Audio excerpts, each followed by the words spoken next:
Good evening everyone, very good evening. This is doctor आकृति और आप हैं मेरे साथ दीक्षांत IAS के यूट्यूब चैनल पे।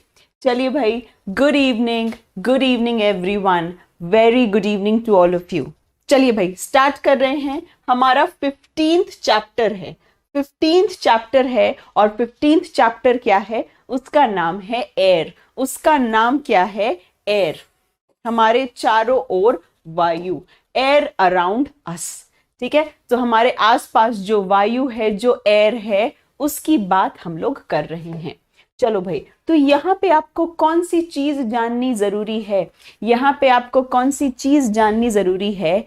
यहाँ पर आपको एयर के बारे बहुत सारी चीजें जाननी है। क्या एयर का कोई कलर होता है? क्या हवा का कोई रंग होता है? नहीं, एयर यानी हवा का कोई भी रंग नहीं होता और वो हमेशा हमारे आसपास है। राइट, वो हमेशा हमारे आसपास है। सो एयर इज कलरलेस। हवा क्या होती है? हवा में कोई हवा में कोई रंग नहीं होता, उसमें कोई कलर नहीं होता और हमारे पास जो भी चीज है, हर चीज में एयर मौजूद है। ठीक है, हमारी धरती के ऊपर भी क्या है? एयर मौजूद है, जिसको हम एटमॉस्फेयर के नाम से जानते हैं। वायुमंडल के नाम से जिसको जानते हो, वो क्या है? वो है आपका एटमॉस्फेयर। सो एटमॉस्फेयर कहते हैं उसको। एटमॉस्फेयर हो गया, या हिंदी में उसको क्या कहते हैं? हिंदी में उसको नाम दिया जाता है वायुमंडल। हिंदी में नाम दिया जाता है वायुमंडल। तो हमारे आसपास की हवा जो हमारी पृथ्वी पर है, धरती पर है और धरती के ऊपर भी है, वो सब हमारा क्या बनाती है? एटमॉस्फेयर यानी कि वायुमंडल बनाती है। ठीक है, अब एयर में क्या क्या चीजें मौजूद हैं? ओके, सो सबसे पहली बात हो गई कि हमारे आसपास एयर है और एयर यानी कि वायु का कोई भी रंग नहीं है, वो रंगहीन है, कोई भी रंग नहीं है। चलिए, यस, अब यहां पे आइए। अब देखिए, एयर को कहा जाता है मिक्सचर ऑफ गैसेस, यानी कि ये एक नहीं अनेकों गैसेस से बनी हुई है। ये एक नहीं अनेकों गैसेस से बनी हुई है। ठीक है, सो कौन कौन सी गैसेस से बनी हुई है? सबसे पहले आपको जो सबसे ज्यादा मात्रा में दिख रही है, अगर कलर ये बताए, ये वाली जो सबसे अधिक मात्रा में है, जो सबसे अधिक मात्रा पर है, उसका नाम क्या है भाई? वो है नाइट्रोजन। वो कौन सा है? उसका नाम है नाइट्रोजन। सो मैक्सिमम कॉन्सेंट्रेशन किसकी है? किस गैस की है? अर्थ सरफेस पे किस गैस की सबसे ज्यादा कॉन्सेंट्रेशन है?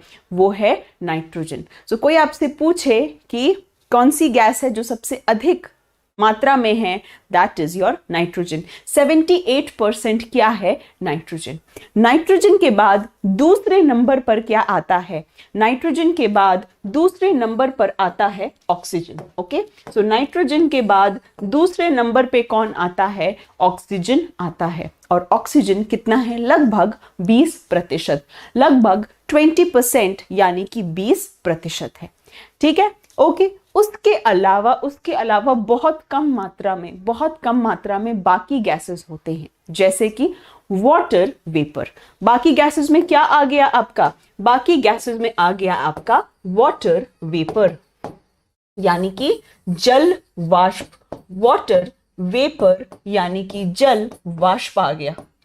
उसके अलावा और क्या आ गया? उसके अलावा आ गया कार्बन डाइऑक्साइड।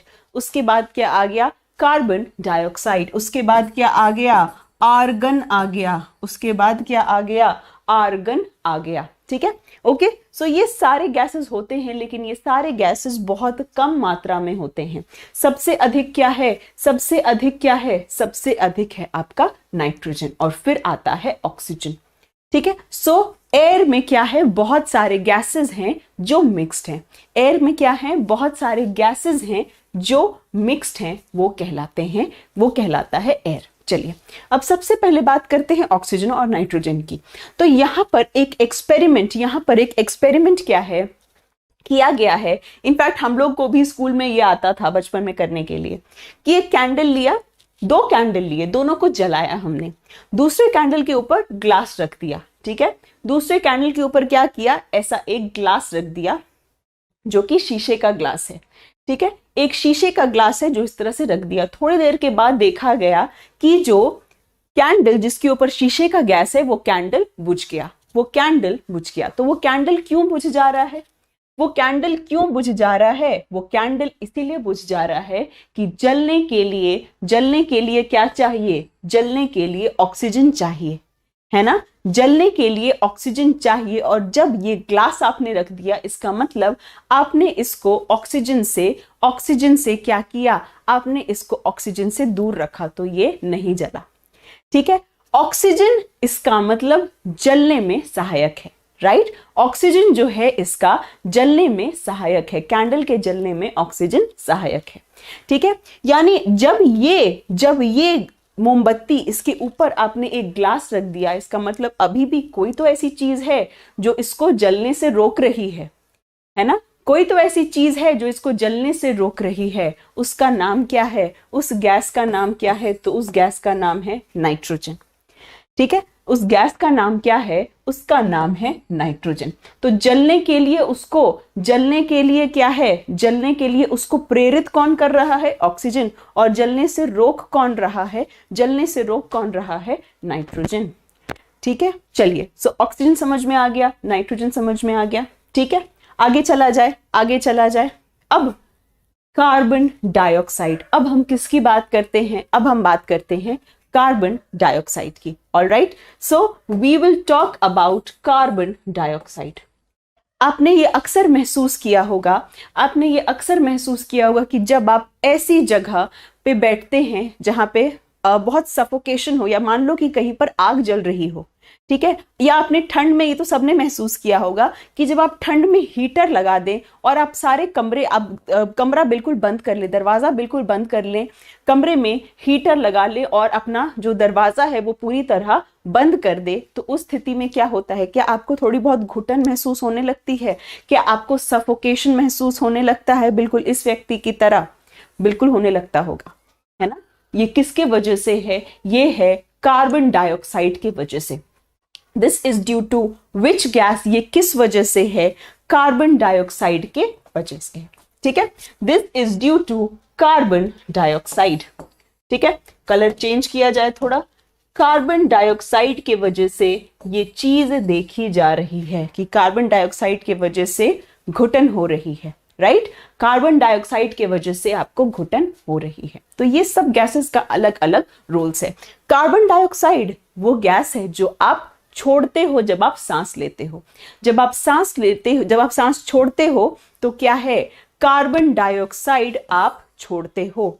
और ये कार्बन डाइऑक्साइड कौन इस्तेमाल करते हैं? ये कार्बन डाइऑक्साइड कौन इस्तेमाल करते हैं? ये कार्बन डाइऑक्साइड इस्तेमाल करते हैं आपके प्लांट्स, यानी कि पौधे। और ये किस प्रक्रिया में इस्तेमाल करते हैं? फोटोसिंथेसिस में इस्तेमाल करते हैं। तो कार्बन डाइऑक्साइड प्लांट्स फोटोसिंथेसिस में इस्तेमाल करते हैं। ठीक है, डन हो गया? यहां तक डन हो गया, राइट? आगे चला जाए। चलो भाई, नेक्स्ट ये क्या है भाई? आपने अक्सर देखा होगा कि फैक्ट्री से, कारखाने से ऐसी बड़ी बड़ी चिमनी लगी होती है ना? ऐसी बड़ी बड़ी चिमनी लगी होती है जिससे ऐसी गैसेस निकलती हैं, है ना? ऐसी बड़ी बड़ी चिमनी लगी होती हैं जिनसे ऐसे गैसेस निकलते हैं। इसको क्या कहते हैं? इसको कहा जाता है स्मोक। और इसके साथ साथ होता है डस्ट, यानी कि धुआं और धूल। स्मोक एंड डस्ट, यानी कि धुआं एवं धूल। स्मोक और डस्ट दोनों साथ होती हैं। तो ये सब एयर में, ये सारी चीजें मौजूद हैं। आपके एयर में नाइट्रोजन भी है, ऑक्सीजन भी है, कार्बन डाइऑक्साइड भी है, स्मोक भी है, डस्ट भी है ना? ये सारी चीजें मिलकर आपका एयर बनाती हैं, यानी कि वायु बनाती हैं। और ये जो आप चिमनी देख रहे हैं, इनसे ही क्या निकल रहा है? स्मोक निकल रहा है। आपको पता है ये बड़ी बड़ी जो ये चिमनी है, ये इतनी लंबी क्यों होती है? ताकि इनसे जो स्मोक और डस्ट निकले वो हमारी तरफ नहीं निकल के और ऊपर आसमान की तरफ जाए। ठीक है, बहुत हाइट पे ये लगी होती हैं ताकि इनसे जो ये स्मोक, धुआं और धूल निकल रहा है, ये क्या हो, ये और ऊपर की तरफ जाए, है ना। तो हमसे तो थोड़ा सा दूर रहता है ये, बट जो भी पक्षी होते हैं, जो भी बर्ड्स होते हैं, ठीक है, जो भी पक्षी होते हैं, जो भी बर्ड्स होते हैं, उन सब में क्या होता है, उन सबको बहुत ज्यादा नुकसान पहुंचता है इस धूल से और धुएं से। ठीक है, सो इसीलिए ये चिमनी बहुत बड़ी बड़ी होती है। सो ये सब कुछ किसमें है, ये सब कुछ हमारे एयर में है, हमारे वायु में है। चलिए, अब आपको पता होना चाहिए कि ऑक्सीजन और कार्बन डाइऑक्साइड के बीच, चिमनी को इंग्लिश में चिमनी ही कहते हैं शिवम। एक सेकंड में आपको स्पेलिंग लिख दूं यहां पे, चिमनी। ठीक है, ये स्पेलिंग है चिमनी। ऑलराइट, चलिए अब आइए यहां पे, ऑक्सीजन और कार्बन डाइऑक्साइड के बीच क्या तालमेल है। ये जो दो गैसेस हैं, ऑक्सीजन और कार्बन डाइऑक्साइड के बीच क्या तालमेल है। देखो, बहुत आसान है, यहाँ पे कोई कंफ्यूजन होना नहीं चाहिए, बट आप लोग को शायद अभी भी कंफ्यूजन है। देखो, ये दोनों अलग अलग प्रोसेसेस हैं, रेस्पिरेशन अलग है, फोटोसिंथेसिस अलग है। आप जब सांस लेते हो तो ऑक्सीजन लेते हो, कार्बन डाइऑक्साइड छोड़ते हो, है ना। आप जब सांस लेते हो तो क्या करते हो, ऑक्सीजन अंदर एंड कार्बन डाइऑक्साइड बाहर। तो आपने अगर सांस छोड़ा तो कार्बन डाइऑक्साइड बाहर छोड़ दिया। ये कार्बन डाइऑक्साइड कौन इस्तेमाल करता है, ये कार्बन डाइऑक्साइड पौधे इस्तेमाल करते हैं फोटोसिंथेसिस के लिए, यानी प्रकाश संश्लेषण के लिए। ठीक है, सो पौधों ने ये कार्बन डाइऑक्साइड इस्तेमाल किया जब वो फोटोसिंथेसिस यानी प्रकाश संश्लेषण कर रहे थे, और इसके द्वारा उन्होंने क्या निकाला, ऑक्सीजन निकाला, है ना। तो फोटोसिंथेसिस से ऑक्सीजन निकाला, और ये ऑक्सीजन फिर आप क्या करते हो, फिर आप सांस लेते हो इसी ऑक्सीजन को। ठीक है, इसी ऑक्सीजन को आप क्या करते हो, सांस लेते हो। ठीक है, अब होता क्या है, प्लांट्स जब फोटोसिंथेसिस करते हैं तब वो कार्बन डाइऑक्साइड अंदर लेते हैं और ऑक्सीजन बाहर छोड़ते हैं। लेकिन जब प्लांट्स क्या करते हैं, जब प्लांट्स में श्वसन होता है, जब पौधों में श्वसन होता है, तब क्या होगा, जल्दी से बताएंगे, जब पौधों में श्वसन होगा तब क्या होगा, जल्दी से बताइए। जब प्लांट्स रेस्पिरेशन करते हैं, श्वसन करते हैं, तो उस स्थिति में क्या होता है, जल्दी से बताइए। ऑक्सीजन लेते हैं, CO2 छोड़ देते हैं। ठीक है, ऑक्सीजन लेते हैं, CO2 छोड़ देते हैं, बिल्कुल सही। सो आप जब रेस्पिरेशन करते हैं, प्लांट्स जब रेस्पिरेशन करते हैं, तो सेम बात है। ठीक है, नीरज कुमार आप उल्टा कह रहे हैं, जैसे आप ऑक्सीजन अंदर लेते हैं, कार्बन डाइऑक्साइड छोड़ते हैं, तो प्लांट्स भी वही काम करते हैं। ठीक है, प्लांट्स भी वही काम करते हैं, लेकिन प्लांट्स जो ऑक्सीजन इस्तेमाल करते हैं वो बहुत कम होता है कंपेयर टू जो वो निकालते हैं। फोटोसिंथेसिस के दौरान वो काफी ज्यादा ऑक्सीजन बाहर निकालते हैं, लेकिन वो खुद ऑक्सीजन बहुत कम इस्तेमाल करते हैं। ये मैं आपको पहले भी बता चुकी हूं कि आपका श्वसन और पौधे का श्वसन बिल्कुल सेम है। आपका श्वसन और पौधे का श्वसन बिल्कुल सेम है। ठीक है, राइट। तो यानी कि आप भी ऑक्सीजन अंदर लेते हैं और कार्बन डाइऑक्साइड बाहर छोड़ते हैं। ठीक है, आप भी ऑक्सीजन अंदर लेते हैं, कार्बन डाइऑक्साइड छोड़ते हैं, पौधे भी यही काम करते हैं। लेकिन सिर्फ और सिर्फ पौधे जब फोटोसिंथेसिस करते हैं उस टाइम ये कार्बन डाइऑक्साइड इस्तेमाल करते हैं और ऑक्सीजन छोड़ते हैं। ये बात मैं बहुत बार बता चुकी हूं, पता नहीं अभी भी कंफ्यूजन है, तो अब कंफ्यूजन को दूर कर लीजिए। ठीक है, यहां तक ये वाली चीज हो चुकी है, डन हो चुकी है यहां तक। चलिए अब आगे चलिए। अब ये क्या है, ये एक विंड मिल है, राइट। ये क्या है, ये एक विंड मिल है। विंड मिल, देखिए यहां पे आपको दो वर्ड्स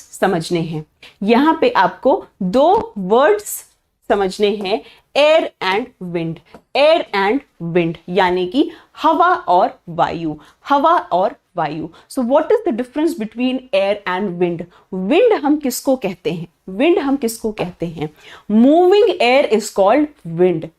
पवन किसको कहते हैं, वायु जिसमें गति हो, उसको हम पवन के नाम से जानते हैं। ठीक है, सो व्हाट इज विंड होता है moving air. Moving air is called as wind. ठीक है, यानी कि पवन क्या होता है? ऐसी वायु जिसमें क्या हो? वायु जिसमें गति हो, वायु जिसमें गति हो। एक सेकेंड, गतिशील वायु या वायु जिसमें गति हो वो पवन के नाम से जानी जाती है। ठीक है, ये समझ में आ गया बेसिक चीजें। Difference between wind and air, difference between wind and air. ठीक है, अब इसी विंड से yes, moving air is known as wind, moving air is known as wind. अब इसी विंड से क्या चलते हैं? विंड मिल जो है इसी से चलते हैं। ठीक है, इसी एनर्जी से, विंड एनर्जी से ये विंड मिल चलते हैं। और इस विंड मिल का इस्तेमाल कहां पर है? इस विंड मिल का इस्तेमाल कहां पर है? कुएं से पानी निकालने के लिए। ठीक है, कुएं से पानी निकालने के लिए, आटा चक्की चलाने के लिए, हर जगह इस विंड मिल का इस्तेमाल है। इलेक्ट्रिसिटी बनाने में, राइट, टू प्रोड्यूस इलेक्ट्रिसिटी, विद्युत के बनने के लिए कौन सी क्या इन्वॉल्व होती है? ये विंड मिल इन्वॉल्व है, विंड मिल इन्वॉल्व है। ठीक है, नीतीश कुमार एनसीईआरटी खोलिए, पहले एनसीईआरटी खोलिए तब बोलिएगा। ठीक है, सो एनसीईआरटी क्लास 6 की ओपन करिए। आप कहाँ 11th में पहुंच गए? So difference between wind and air, यार सामने लिखा हुआ है, चलती हुई पवन, चलती हुई जो वायु है वो पवन कहलाती है। ठीक है, समझ में आ गई बात? चलो, सो ये पूरे चैप्टर का सारांश है। ये हमारा जो वायु, एयर अराउंड अस जो चैप्टर है वो यहां पर खत्म होता है। और पूरे चैप्टर का क्या है? ये सारांश है। तो पहला पॉइंट क्या पढ़ा? वायु प्रत्येक स्थान पर मिलती है, हम वायु को देख नहीं सकते परंतु इसको अनुभव कर सकते हैं। गतिशील वायु को पवन कहते हैं, है ना, गतिशील वायु को पवन कहते हैं। क्या ये बात अब आपको समझ में आ गई है? चलिए, अब वायु जगह घेरती है, ये भी पता है, जल में भी वायु है, मिट्टी में भी वायु है। कल मैंने आपको बताया था कि डेजर्ट्स में कुछ एनिमल्स होते हैं जो बरो बनाते हैं, बिल बना के रहते हैं, है ना, जो बिल बनाकर रहते हैं। अब आप खुद सोचिए, जो बिल बनाकर रहेंगी और जब बारिश होगी तो क्या उसमें पानी भर जाएगा? क्या उसमें पानी भर जाएगा? बिल्कुल भर जाएगा, राइट, बिल्कुल भर जाएगा, उसमें पानी भर जाएगा। तो उस स्थिति में वो बाहर आ जाते हैं। ठीक है, उस स्थिति में वो बाहर आ जाते हैं। ठीक है, ओके, आ जाइए। वायु में नाइट्रोजन, ऑक्सीजन, कार्बन डाइऑक्साइड, जल वाष्प यानी वाटर वेपर, जिसके बारे में आपको कल बताया था वाटर साइकिल में, राइट, वो सारी चीजें होती हैं। और कुछ धूल कण यानी कि डस्ट पार्टिकल्स भी होते हैं। ऑक्सीजन ज्वलन में सहायक है तथा श्वसन के लिए आवश्यक है। ऑब्वियसली आपने देखा, जलते हुए कैंडल के लिए आपको ऑक्सीजन की जरूरत थी, जलते हुए कैंडल के लिए आपको ऑक्सीजन की जरूरत थी। जब आप सांस लेते हैं तब भी आपको ऑक्सीजन चाहिए। ठीक है, तब भी आपको ऑक्सीजन चाहिए। वायु की वो परत जो पृथ्वी को घेरे हुए है उसे वायुमंडल कहते हैं। वायुमंडल को क्या कहेंगे इंग्लिश में? एटमॉस्फेयर। ठीक है, so envelope of air which surrounds the earth, envelope of air which surrounds the earth is known as atmosphere. Okay, envelope of air which surrounds the earth is known as atmosphere। ठीक है, पृथ्वी पर जीवन के लिए वायुमंडल की आवश्यकता है, एटमॉस्फेयर की ऑब्वियसली हमें जरूरत है। जलीय प्राणी श्वसन के लिए जल में घुली वायु का उपयोग करते हैं। कल ही बात की थी हमने कि जितने भी एक्वेटिक एनिमल्स हैं वो क्या करते हैं, वो वाटर में जो डिजॉल्व्ड ऑक्सीजन है उसको यूज करते हैं, जो वाटर में डिजॉल्व्ड ऑक्सीजन है उसको यूज करते हैं। वायु में ऑक्सीजन तथा कार्बन डाइऑक्साइड के आदान प्रदान के लिए पौधे अथवा जंतु एक दूसरे पर निर्भर होते हैं। Photosynthesis and respiration. ठीक है, क्लियर हो गया भाई, सारी चीजें क्लियर हो गई हैं। चैप्टर डन मान ले, जल्दी से बताइए, चैप्टर डन मान ले, फटाफट से बताइए और अपने लाइक्स के माध्यम से एनर्जी पहुंचाते रहिए। जल्दी जल्दी बताइए, जल्दी जल्दी बताइए, बहुत बहुत जल्दी बताइए। क्विकली क्विकली क्विकली जल्दी बताइए। हो गया, चलिए आगे चल रहे हैं। तो नेक्स्ट अब हम स्टार्ट कर रहे हैं एनसीईआरटी का लास्ट चैप्टर। एनसीईआरटी का लास्ट चैप्टर कचरा संग्रहण एवं निपटान, garbage in garbage out, garbage in garbage out. Last chapter of NCERT, class 6 NCERT की बायोलॉजी का ये लास्ट चैप्टर है। अब आपकी केमिस्ट्री एंड फिजिक्स बच गई, ठीक है, केमिस्ट्री एंड फिजिक्स बच गई, बाकी एनसीईआरटी का ये लास्ट चैप्टर है। Okay, this is the last chapter garbage के बारे, ठीक है। चलिए ओके, आ जाओ। सबसे पहले यहाँ पे स्वच्छ भारत अभियान के बारे दिया हुआ है। यहाँ पे स्वच्छ भारत अभियान जो किसने स्टार्ट किया था, हमारे प्राइम मिनिस्टर ने स्टार्ट किया था, और उसका मिशन क्या था कि 2 अक्टूबर 2019, 2 अक्टूबर 2019 तक इंडिया को फ्री हो जाना चाहिए। इंडिया को फ्री हो जाना चाहिए किससे? ओपन डिफिकेशन, यानी कि खुले में शौच से, खुले में शौच से इंडिया को क्या हो जाना चाहिए? फ्री हो जाना चाहिए, मुक्त हो जाना चाहिए। ओके, सो इस चीज से इंडिया को मुक्त हो जाना चाहिए, और ये 2 अक्टूबर 2019 को क्या हुआ था? ये माना गया था कि इस दिन तक ये वाली चीज कंप्लीट हो जाएगी, स्वच्छ भारत अभियान। चलिए, अब आप पीछे देख पा रहे हैं ये क्या है? ये क्या है भाई? ये क्या है? ये बहुत सारा कचरा है, ये बहुत सारा कचरा है। अब यहाँ पे 2 वर्ड्स हैं, यहाँ पे 2 वर्ड्स हैं जो आपको ध्यान देने हैं। एक वर्ड है गार्बेज और दूसरा वर्ड है वेस्ट। ओके, एक शब्द है गार्बेज और दूसरा वर्ड है वेस्ट। इन दोनों के बीच में क्या है? कुछ डिफरेंस है। Okay, so what is the difference between garbage and waste? What is the difference between garbage and waste? आप में से कोई है जो बता सकता है? Yes, what is the difference between garbage and waste? Yes, जल्दी से बताइए, what is the difference between garbage and waste? कोई है जो बता सकता है? जल्दी से लाइक करो यार, और जल्दी से मुझे क्या करोगे? जल्दी से मुझे क्या करोगे? एटीपी के फॉर्म में अपनी लाइक्स दोगे। यस, जल्दी से बताइए, आंसर बताइए जल्दी से।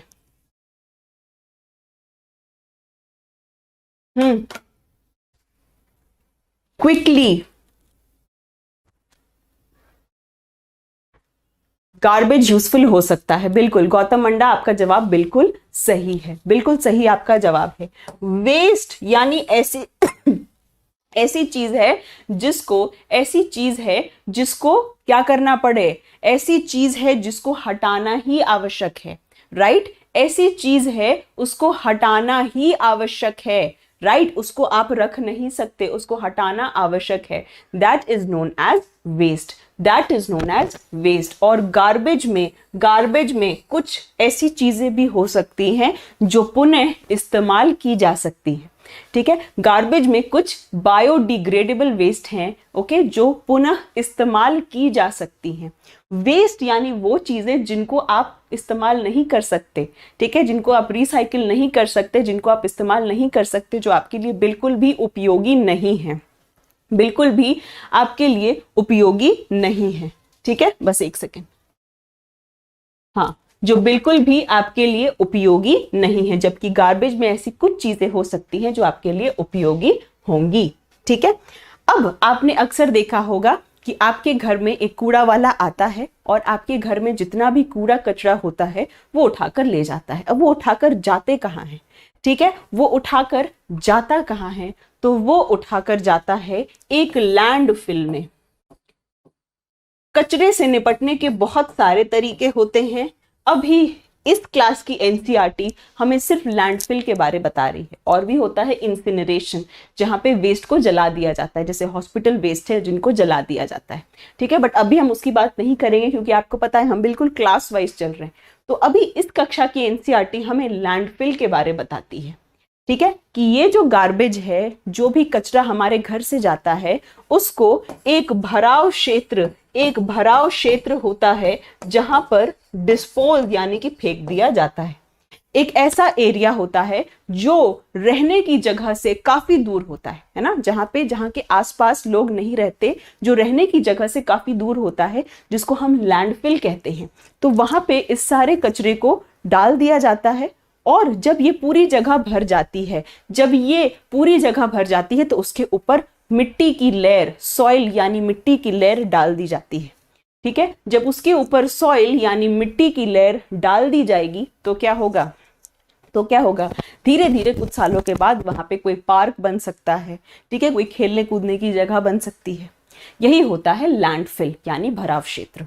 ठीक है, ओके।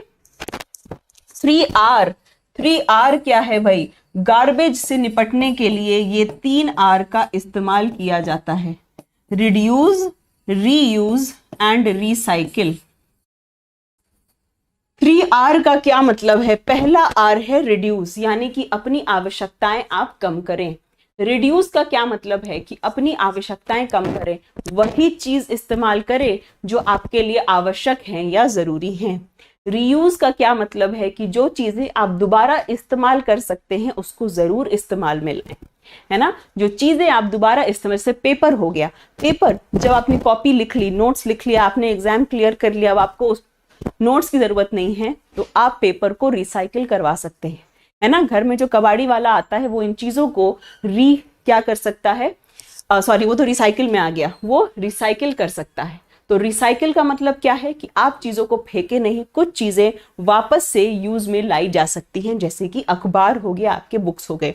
रीयूज का क्या मतलब है कि दोबारा से उस चीज को यूज कर लेना, है ना, दोबारा से चीजों को क्या कर लेना, यूज कर लेना। जैसे आपने कॉपी में नोट्स बनाए, कुछ आपकी कॉपी खाली रह गई, है ना, तो इसका ये मतलब नहीं है, कि पूरी कॉपी को आपने दे दिया कबाड़े वाले को, नहीं, कुछ पेजेस, कुछ पन्ने अपने लिए रख लिए, उसको आगे चल के किसी रफ वर्क में यूज कर लिया।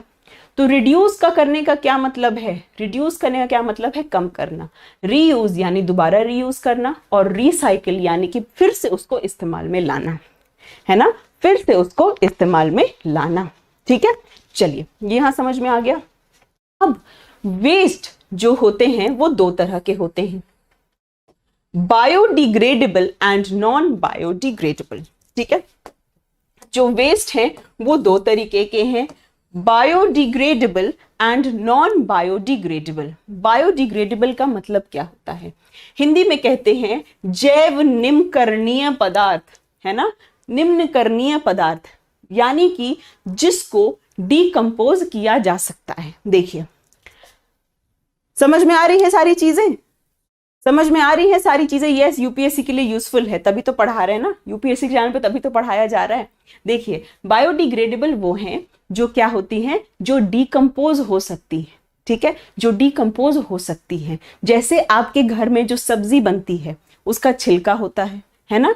सो वो चीजें क्या होती हैं, अगर आप उसको मिट्टी में डाल देंगे, तो वो कहीं ना कहीं मिट्टी के साथ बन के मिट्टी के लिए मिट्टी उपजाऊ हो जाएगी, मिट्टी के लिए वो एक मैन्योर का काम करेगा। ठीक है, सो जो चीजें क्या हो सकती हैं, जो चीजें आप डिकम्पोज करवा सकते हैं, जिनका अपघटन हो सकता है, विच कैन बी डिकम्पोज्ड, जिनका अपघटन हो सकता है, वो कहलाती हैं बायोडिग्रेडेबल। और जिनका अपघटन नहीं हो सकता, है ना, जिनका अपघटन नहीं हो सकता, जैसे प्लास्टिक, है ना, जैसे प्लास्टिक हो गया तो वो क्या हो गया, नॉन बायोडिग्रेडेबल। ओके, सो जिनका अपघटन नहीं हो सकता, जैसे कि जैसे कि प्लास्टिक, वो कहलाती हैं नॉन बायोडिग्रेडेबल, नॉन बायोडिग्रेडेबल। ठीक है, डन, क्लियर है यहाँ पे। अब आइए, आपने अक्सर ऐसे दो डस्टबिन्स देखे होंगे, है ना, ऐसे दो डस्टबिन्स देखे होंगे, एक हरे रंग का और एक नीले रंग का, राइट है, राइट, इस तरह के डस्टबिन्स देखे होंगे। तो इसमें किस डस्टबिन का क्या मतलब है, किस डस्टबिन का क्या मतलब है। ब्लू डस्टबिन किसके लिए है, ब्लू डस्टबिन किसके लिए, यहाँ पे साफ लिखा हुआ है नॉन बायोडिग्रेडेबल वेस्ट के लिए, है ना। सो जो चीज डिग्रेडेबल नहीं है, जैसे कि आपकी प्लास्टिक, वो किस में आएगी, वो ब्लू वाले में आएगी, है ना, वो किस में आएगी, वो आएगी आपके ब्लू वाले में। ग्रीन डस्टबिन किसके लिए है, ग्रीन है बायोडिग्रेडेबल के लिए। ठीक है, तो आपकी सब्जी के छिलके हो गए, है ना, सब्जी वगैरह के सारे छिलके हो गए, वो किस में आएंगे, वो आएंगे हरे वाले में, राइट, वो किस में आएंगे आपके, वो सब आएंगे ग्रीन वाले में, यानी कि हरे वाले में। ठीक है। सो इस तरह से कचरे का क्या हो जाता है, संग्रहण हो जाता है। बहुत बार बहुत सारे सिटीज में, अलग अलग सिटीज में कहा जाता है कि आप ड्राई वेस्ट, जो गीला कचरा है उसको एक जगह रखिए, जो सूखा कचरा है उसको एक जगह रखिए। ठीक है, ओके, चलिए नेक्स्ट आइए। लास्ट इस चैप्टर का पार्ट दिया हुआ है वर्मी कंपोस्टिंग। वर्मी कंपोस्टिंग की, वर्मी कंपोस्टिंग का क्या मतलब है? वर्मी कंपोस्टिंग को हिंदी में भी वर्मी कंपोस्टिंग या कृमि कंपोस्टिंग कहा गया है। देखो यहां पे आपको जो दिख रहा है ये क्या है? ये एक तरीके का अर्थवॉर्म है, एक तरीके का अर्थवॉर्म है, एक तरीके का क्या है? केंचुआ है, जो क्या कहलाता है? जो रेड वर्म कहलाता है। हिंदी में इसको रेड वर्म कहते हैं, ओके। इंग्लिश में इसको रेड वर्म कहते हैं, हिंदी में इसको क्या कहा जाता है? लाल केंचुआ कहा जाता है, लाल केंचुआ कहा जाता है। ठीक है। अब क्या देखा गया कि जब आपके किचन का जो भी वेस्ट हो, जैसे कि चाय की पत्ती रह गई, ठीक है, चाय की कुछ पत्ती रह गई, कुछ आपकी सब्जी की छिलके रह गए, सब्जियों के जो छिलके होते हैं वो रह गए, ठीक है, फ्रूट्स की जो बची हुई चीजें हैं वो रह गई, उनके साथ अगर अर्थवॉर्म को डाल दिया जाए, अर्थवॉर्म की एक प्रजाति है जो रेड वर्म कहलाती है। ठीक है, अर्थवॉर्म की एक प्रजाति है जिसको रेड वर्म कहते हैं।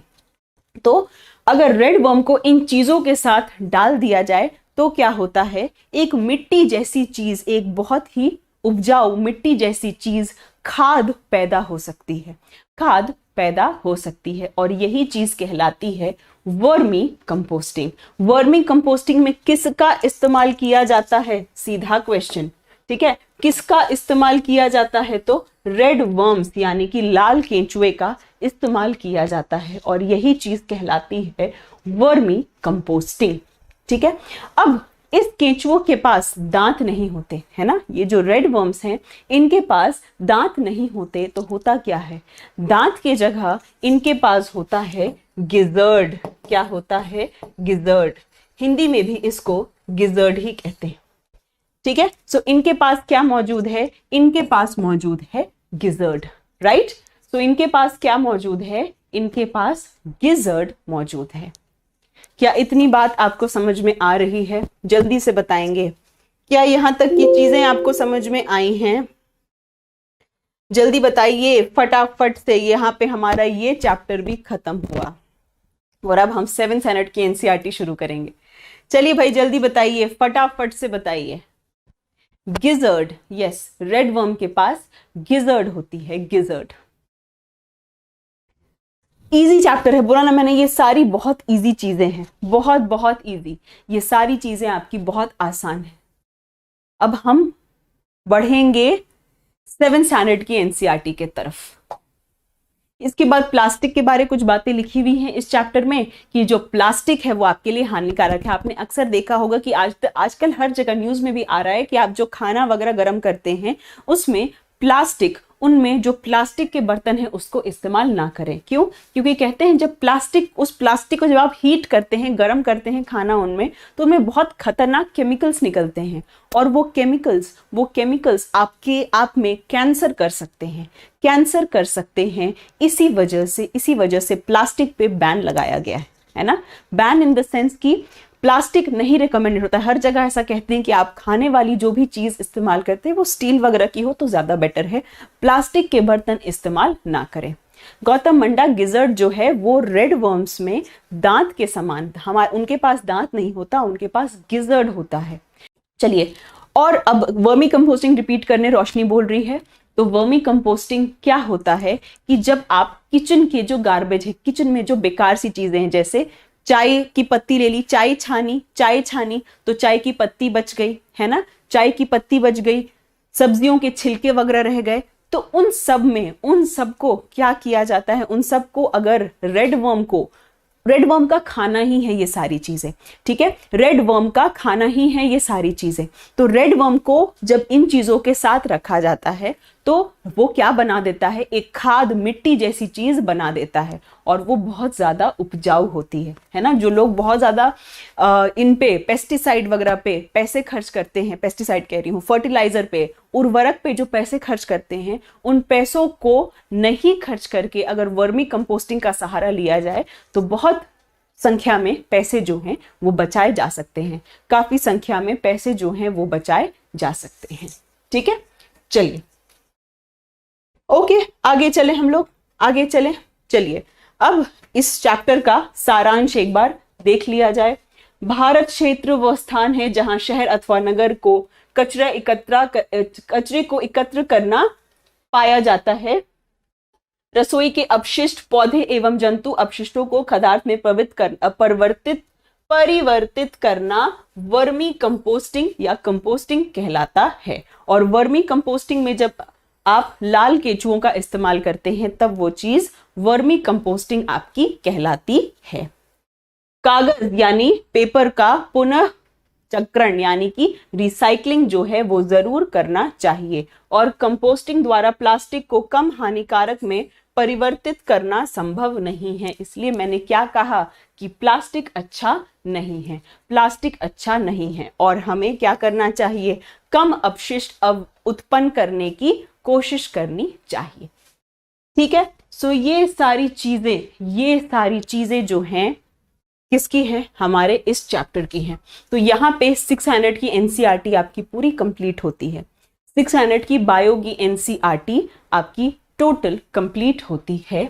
और अब हम लोग आएंगे, चलिए भाई आ जाइए स्टैंडर्ड 7th के एनसीईआरटी पर। स्टैंडर्ड 7th के एनसीईआरटी पर हम बात करेंगे। ठीक है, स्टैंडर्ड 7th की एनसीईआरटी का चैप्टर नंबर 1, 6 की एनसीईआरटी कंप्लीट हो गई है बायो की, 6 की एनसीईआरटी बायो की कंप्लीट हो गई। अब हम आ गए हैं स्टैंडर्ड 7 यानी क्लास 7वें क्लास की एनसीईआरटी पर, chapter number 1। Chapter number 1 nutrition in plants, पादपों में पोषण यानी कि न्यूट्रिशन इन प्लांट्स। ठीक है, ओके, चलो नेक्स्ट अब आ जाइए यहाँ पे। अब आपको ये पता है कि न्यूट्रिशन यानी कि पोषण दो तरीके का हो सकता है। न्यूट्रिशन यानी पोषण दो तरीके का हो सकता है, ऑटोट्रॉफिक एंड हेटेरोट्रॉफिक, यानी कि जिसको हिंदी में आप क्या कहते हैं, स्वपोषी एंड परपोषी या विषम पोषी। विषम पोषी, स्वपोषी कौन है? ठीक है, बहुत इजी चीजें हैं, काफी सारी चीजें हम लोगों ने ऑलरेडी पढ़ रखी हैं। तो न्यूट्रिशन यानी पोषण का क्या मतलब है कि जब आप खाने से पोषक तत्वों का इस्तेमाल कर लेते हैं तो वो चीज न्यूट्रिशन यानी कि पोषण के नाम से जानी जाती है। और न्यूट्रिशन दो तरीके का हो सकता है, ऑटोट्रॉफिक एंड हेटेरोट्रॉफिक। ऑटो शब्द का मतलब पता है आपको, सेल्फ यानी खुद ब खुद। ट्रॉफिक शब्द का मतलब होता है न्यूट्रिशन यानी पोषण। न्यूट्रिशन यानी कि पोषण, यानी जो अपना न्यूट्रिशन स्वयं कर सकते हैं, अपना न्यूट्रिशन स्वयं कर सकते हैं वो है ऑटोट्रॉफिक। और जो अपना विषम यानी कि दूसरे पर निर्भर हैं वो कहलाते हैं हेटेरोट्रॉफिक। सो ऑटोट्रॉफिक कौन हो सकते हैं? प्लांट्स हो सकते हैं, है ना। ऑटोट्रॉफिक कौन हो सकते हैं? ऑटोट्रॉफिक हो सकते हैं आपके प्लांट्स, आपके पौधे। ठीक है, कैसे ऑटोट्रॉफिक हो सकते हैं? क्योंकि वो करते हैं फोटोसिंथेसिस यानी कि प्रकाश संश्लेषण। ठीक है, अब फोटोसिंथेसिस कहाँ होता है?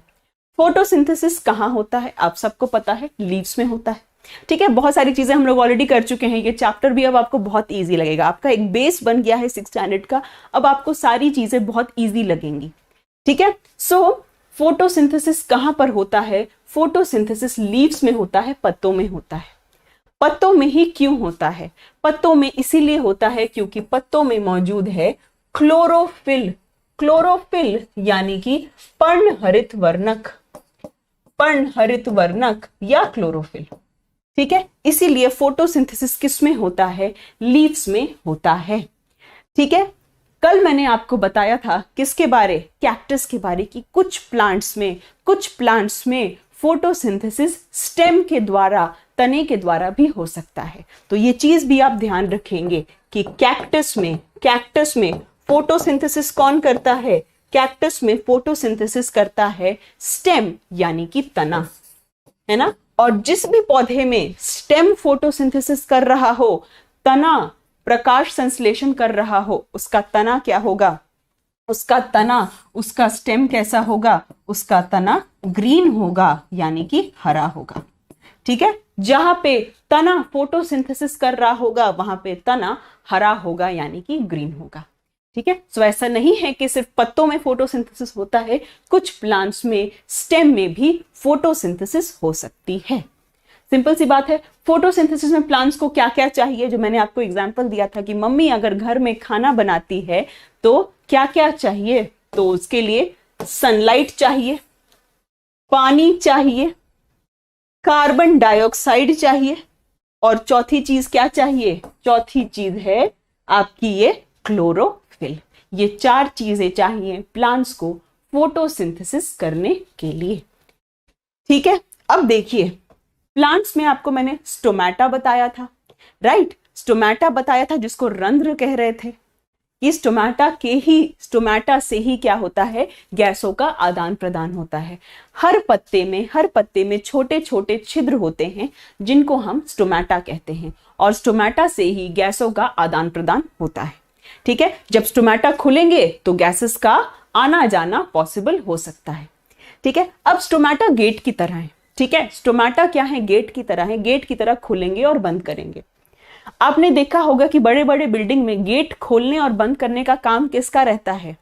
गेट खोलने और बंद करने का काम किसका रहता है? तो गेट खोलने और बंद करने का काम गार्ड का रहता है। ठीक है, वैसे ही आपके स्टोमेटा में भी गार्ड सेल्स होती है। ठीक है, स्टोमेटा में भी, अगर मैं आपको ये डायग्राम बड़ा करूं, एक सेकेंड, डायग्राम बड़ा कर रही हूं, ये देखिए, ये जो आपको छिद्र दिख रहा है ये स्टोमेटा है। ठीक है, ये जो आपको छिद्र दिख रहा है ये स्टोमेटा है, और ये क्या है? ये गार्ड सेल है। इनको हम कहते हैं द्वार कोशिका। ठीक है, इनको हम कहते हैं द्वार कोशिका यानी कि गार्ड सेल। और ये गार्ड सेल ही क्या करते हैं? स्टोमेटा खोलने और बंद करने में मदद करते हैं। ठीक है, सो गार्ड सेल इंग्लिश में, हिंदी में क्या कहेंगे? द्वार कोशिकाएं। ठीक है, हिंदी में हम इनको कहेंगे द्वार कोशिकाएं। ये देखिए स्टोमेटा यानी कि रंध्र द्वार, और क्या कहेंगे गार्ड सेल को? द्वार कोशिकाएं। सो गार्ड सेल्स किसके पास होती हैं? स्टोमेटा के खोलने और बंद करने के लिए गार्ड सेल्स होती हैं। आप बहुत आसानी से याद रख सकते हैं इसको। ठीक है, चलिए, सो ये हो गए आपका गार्ड सेल्स के बारे। नेक्स्ट आ जाइए। अब आपकी एनसीईआरटी आपसे पूछती है कि कुछ ऐसे पत्ते होते हैं जो अलग अलग रंग के होते हैं, राइट। कुछ ऐसे पत्ते हैं जो बहुत अलग कलर की इनकी पत्तियां होती हैं। तो क्या इनमें फोटोसिंथेसिस नहीं होगा? क्या इनमें फोटोसिंथेसिस या प्रकाश संश्लेषण नहीं होगा? तो इसका आंसर है बिल्कुल होगा। ये जो पत्ते अलग अलग कलर के हैं, ये अलग अलग पिगमेंट की वजह से। ठीक है, ये पत्ते जो अलग अलग कलर के आपको दिख रहे हैं, ये अलग अलग पिगमेंट यानी अलग अलग वर्णक के वजह से है। ठीक है, इसका ये मतलब नहीं है कि इनके पास क्लोरोफिल नहीं है, इनके पास भी क्लोरोफिल है। ठीक है, इनके पास भी क्लोरोफिल है, ऐसी बिल्कुल भी बात नहीं है कि इनके पास क्लोरोफिल नहीं है। इनके पास बेशक क्लोरोफिल है, लेकिन क्लोरोफिल के कंपैरिजन में, क्लोरोफिल की तुलना में बाकी पिगमेंट्स, बाकी वर्णक भी मौजूद होते हैं। बाकी पिगमेंट्स यानी बाकी वर्णक भी मौजूद होते हैं, जिसके वजह से इनका कलर दूसरे रंग का होता है। ठीक है, ये वाली बात समझ में आ गई। इसलिए जो रंग बिरंगे पत्ते होते हैं उनमें भी क्लोरोफिल है, उनमें भी फोटोसिंथेसिस होगा। फर्क क्या है? फर्क है कि क्लोरोफिल थोड़ा कम होता है बाकी पिगमेंट्स, बाकी वर्णक के कंपैरिजन में। ठीक, चलिए, ये पॉइंट क्लियर हो गया आपका। अब आपने ऐसा कुछ देखा है कि पास में कोई तालाब है और उसके ऊपर पूरी ऐसी हरी सी कोई चीज देखी है आपने?